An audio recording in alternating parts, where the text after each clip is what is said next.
Hablemos acerca de la circunferencia unitaria. Una circunferencia unitaria está dada por la ecuación x al cuadrado más y al cuadrado es igual a 1. Esta ecuación, ¿cómo la podemos interpretar? Bueno, que corresponde a una circunferencia cuyo centro está en el origen y el radio es igual a 1. Ahora, imaginemos que la recta numérica la podemos enredar en esta circunferencia. Vamos a tener dos posibilidades, una que va a ser en el sentido contrario a las manecillas del reloj, en cuyo caso vamos a ir poniendo los números positivos, o a favor de las manecillas del reloj, en cuyo caso van a ir siendo los números negativos. Al ir enrollando la recta numérica en esta circunferencia, cada uno de los números de la recta numérica va a ir correspondiendo a un punto de la circunferencia. A su vez, cada punto va a ir teniendo coordenadas que le corresponden, coordenadas x, y. Por ejemplo, en el caso del número 0, sus coordenadas serían 1 con 0. Si nosotros seguimos enredando la recta numérica, va a llegar un momento en el que vamos a dar una vuelta completa. En la vuelta completa, que recordemos es 2pi, vamos a tener el número real 2pi, al que le van a corresponder nuevamente las coordenadas de 1 con 0. Ahora, a cada número real, en este caso tenemos aquí el número real t, ya ubicado sobre la circunferencia. A cada uno de los números reales que se van poniendo, como en este ejemplo, le va a corresponder un ángulo central, que en este caso llamamos teta.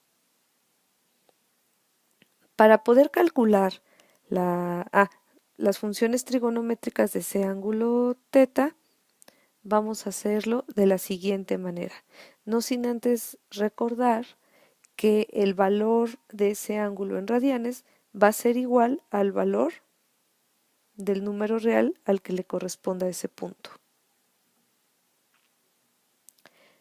Entonces, regresando a las funciones trigonométricas, tenemos que vamos a tener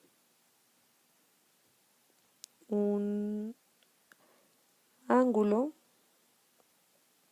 teta que le va a corresponder un punto xy que también igual recordemos corresponde a un número real de la recta numérica. Bien, para ese ángulo teta sabemos que su radio va a ser igual a 1 y se forma un triángulo cuyas características cuáles son la coordenada en x va a corresponder al cateto adyacente y la coordenada en y va a corresponder al cateto opuesto y el radio a la hipotenusa, pero bueno, la hipotenusa ya sabemos que va a tener valor de 1.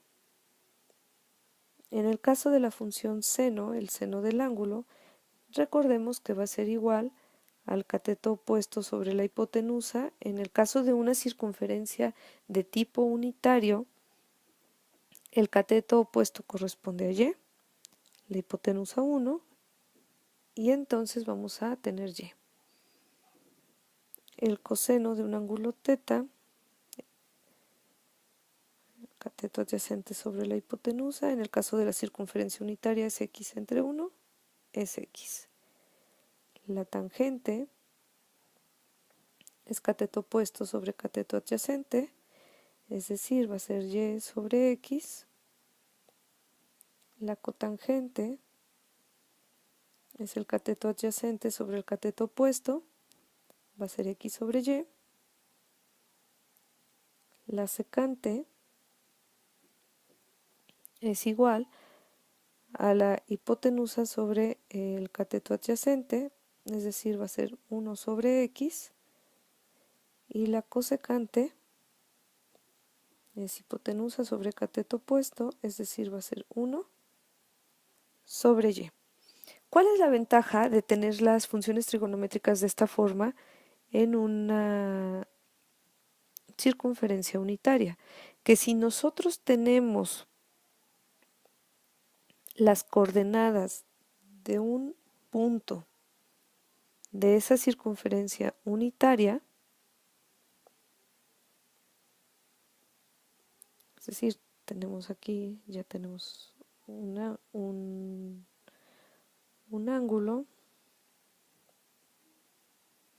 Al tener nosotros las coordenadas de ese punto, en automático conoceríamos el valor de la función trigonométrica.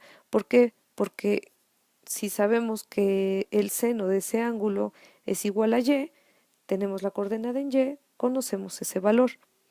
Lo mismo va a pasar con el coseno. Si tenemos la coordenada completa, al tener el valor o buscar el valor del coseno de ese ángulo, entonces vamos a saber en automático que es x. Y eso lo iremos aplicando en otros temas.